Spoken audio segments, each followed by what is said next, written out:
Nekkanti Nagaraju creations సమర్పించి miss Janaki cinema నేడు Hyderabad Prasad labs లోని ముహూర్తం చాట్ ను ఘనంగా ప్రారంభించారు. ఈ చిత్రం యొక్క విశేషాలను ప్రొడ్యూసర్ కె దామోదర్ వెల్లడించారు.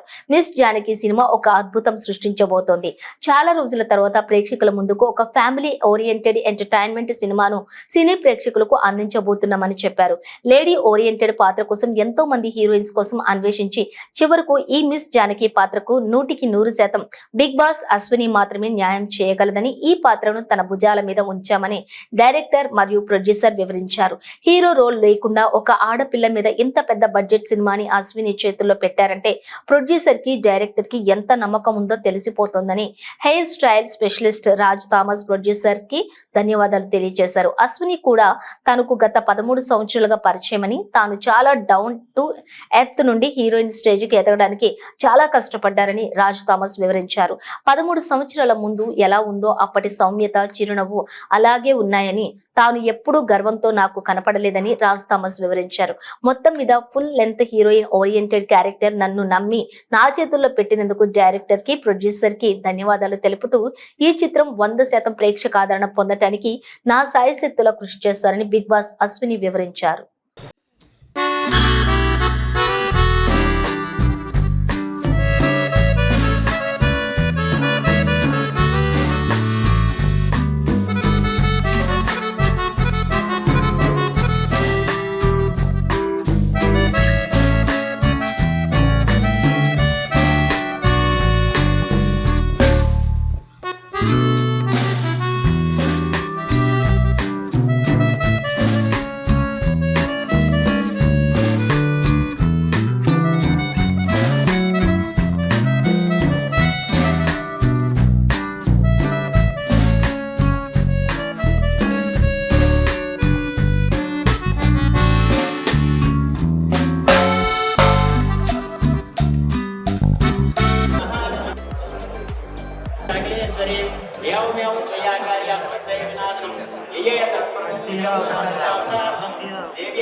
వచ్చిన పెద్దలకి, మీడియా మిత్రులకి, అతిరథ మహారాజులకి, అలాగే స్టేజ్ పైన డైరెక్టర్లకి, ప్రొడ్యూసర్లకి, ఒక ఆడపిల్లని నమ్మి ఒక ఇన్వెస్ట్మెంట్ ప్లాన్ చేశారు అంటే ఆ ప్రొడ్యూసర్కి అంత ధైర్యం ఉండాలి, అంత నమ్ము ఉండాలి.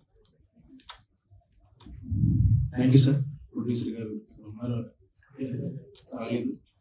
Thank you sir. అలాగే డైరెక్టర్ గారికి జనరల్గా సార్ మీకు కూడా కంగ్రాచులేషన్ సార్. డైరెక్టర్ గారు అశ్విని గారి గురించి చెప్పాలి. 13 సంవత్సరాల నుంచి చూస్తున్నాను ఆవిడ గురించి. నేను దగ్గర నుండి చూశాను. ఒక ఆడపిల్ల ఎంత స్ట్రగుల్ అనిపించి, ఎంతో లైఫ్ని చూసి, ఎత్తుపల్లాలు చూసి, ఒడిదుడుకుని చూసి, ఒక పొజిషన్కి వచ్చి స్టాండ్ అవ్వాలంటే అడుగడుగుని ఎన్నో ఇబ్బందులు ఉంటాయి. ప్రపంచంలో ఎవరితో షేర్ చేసుకున్నా ఎవరు వచ్చి ఏది తీర్చలేదు. ఆడపిల్లలు కూడా ఎవరి దగ్గర షేర్ చేసుకోలేదు. అవన్నిటిని తెగమింగి శివుడు కంట్రోల్లో రాసుకున్నట్టు బాధని, ఉక్రోషాన్ని, కోపాన్ని, ఏదో సాధించాలనే తపన ఇక్కడ పెట్టుకొని ప్రయాణం చేసి ఈ రోజు ఈ మహాతల్లి ఇక్కడ దాకా వచ్చింది. దీనికి ఎంత గట్స్ ఉండాలి, ఎంత ధైర్యం ఉండాలి, ఎంత తెగింపు ఉండాలి. ఈ రేసులో నేను పరిగెడుతున్నాను, నాకంటే ముందు చాలా మంది పరిగెడుతున్నారు. ఇందులో నేను గెలుస్తానో లేదో తెలియదు, అయినా నేను ఆగకూడదు. కాళ్ళు ఇరిగినా, చేతులు ఇరిగినా, ఏమన్నా కానీ డూ ఆర్ డై, సాధించు లేక మరణించు.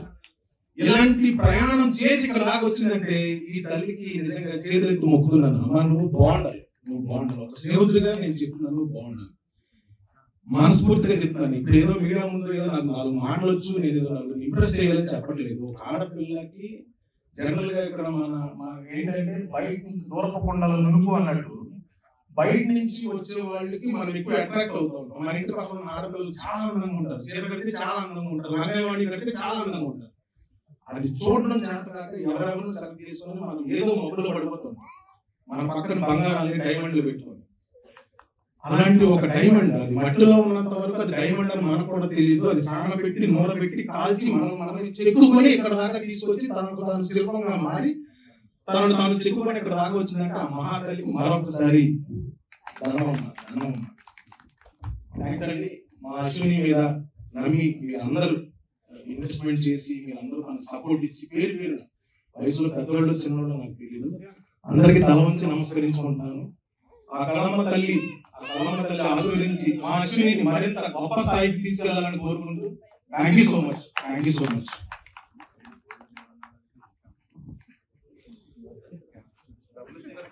గ్రూప్